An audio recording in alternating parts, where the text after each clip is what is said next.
Hey, everybody, welcome back.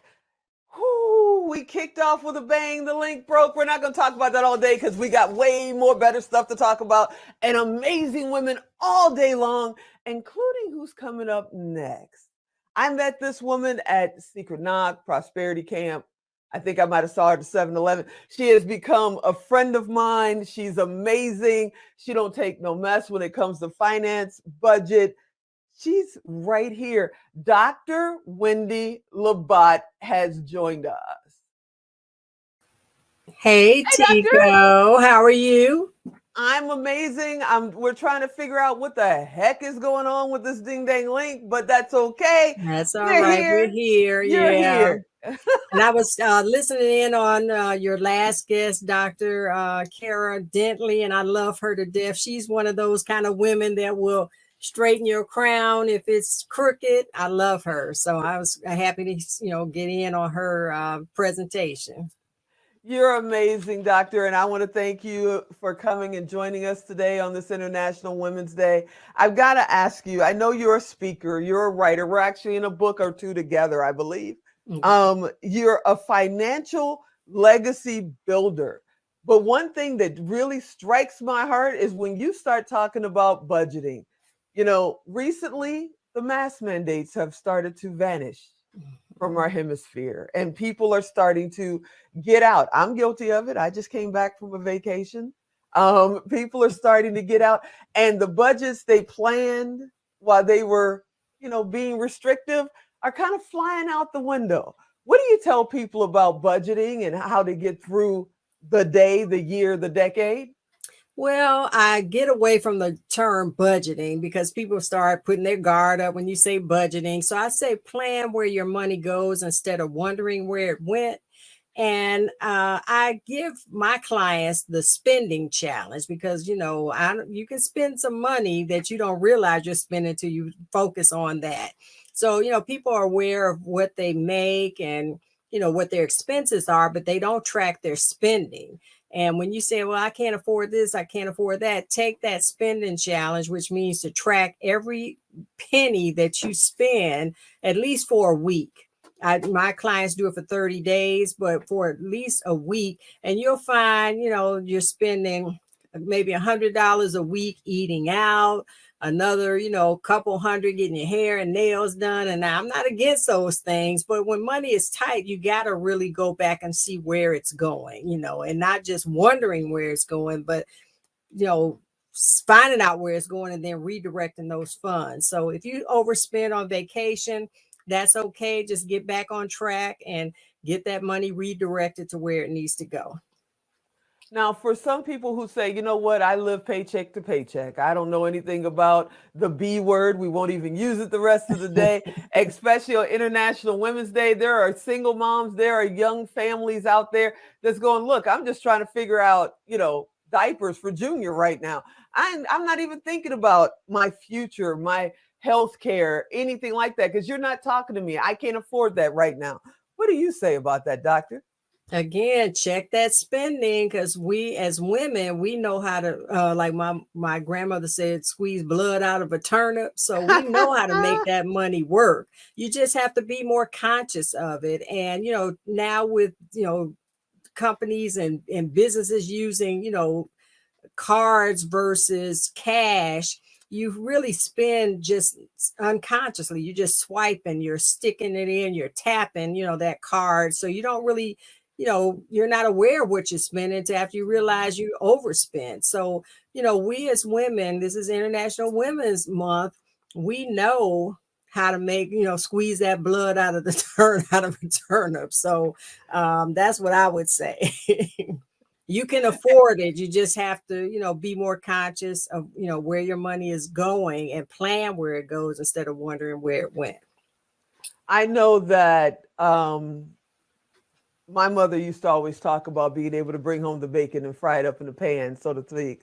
And nowadays, that's not so rare. It's pretty much required. It's not too many moms get to stay home with their kids and watch them grow up. They got to go put those 8, 10, 12 hours a day in while they do it.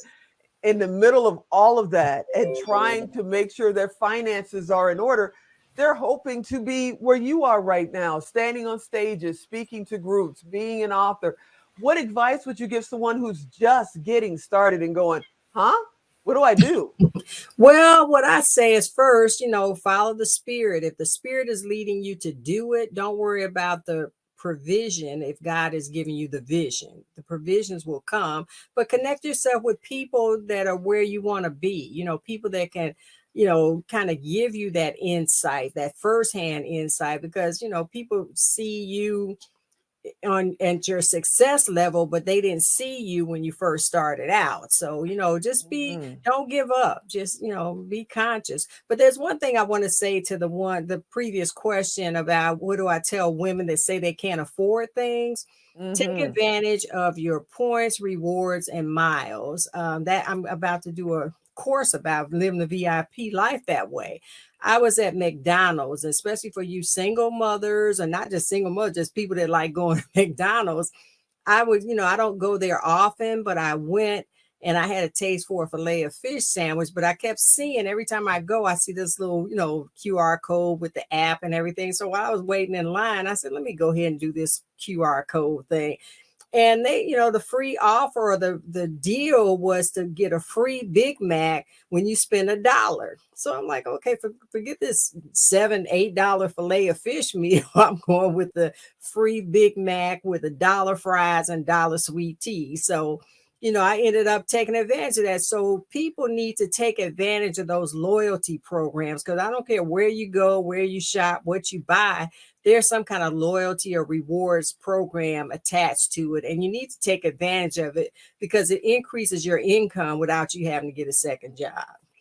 Ooh, She said, without you having to get a second job. Mhm. Now, I've got to ask you, what do you do for fun? When you let your hair down, when you're not on camera and on stage, when you're not Dr. Wendy, but you just hanging out, Wendy. What does Wendy do for fun? Well, I hate to admit, I like to shop. I like to travel. I do a little gambling, So, I just kind of do whatever I feel I need to do to rejuvenate. I like to sleep because, sometimes your mind is going and you can't get that good rest. And then my dog gets me up in the middle of the night to take her out to pee. And, it's like having a baby that you got to feed in the middle of the night. But I just like to, unwind, do whatever I feel is what I want to do at the time. I'm at the stage in life where whatever I want to do, I'm going to do. I've earned that Mm, right. I heard that. I heard that. So, what does International Women's Day mean to Dr. Labat? Well, I just wrote an article for a publication about, Women's International Day, and I basically said women get things done because as women, no matter what your race, just the fact that your gender is female, you get things done. If something needs to be done, you get it done, and that's what it means to me. And I look at what's going on in Ukraine. You got women that have taken up arms that are fighting, against the Russians. So we get things done. And that's what it means to me, no matter what culture you're in, what country you're in, or what the circumstances are. As a woman, we get things done. I've got about a minute, but I've got to ask you, fear is in everyone. We're afraid of something at some point. I know you probably have your moments too. My quick question is, how do you get past it personally? How do you get past the fear? Well, I like I said, I tune into my spirit, to the spirit, because God doesn't give you the spirit of fear.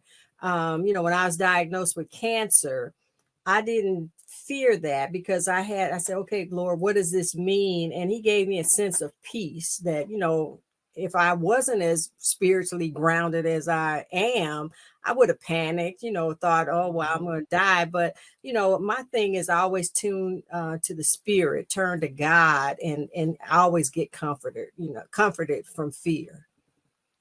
Dr. Wendy, you're a part of our ET family, and I so appreciate you being on the show and now being a part of International Women's Day. We got some other surprises coming down the road with you. You're an amazing woman. It's an honor to know you, and I thank you so much for hanging out with me on International Women's Day. Well, thank you. And it's an honor to know you as well. And I love you, and happy International Women's Day. And thank you for putting on this platform, because we as women need to, hear from other women and see what other women are doing. And like I said, straighten up the crown of other women if it's crooked, and stop hating. Stop hating on people. But I totally yeah. agree. I Mhm. totally agree. Thank you so much and have a great day. You too. Thanks. Bye bye.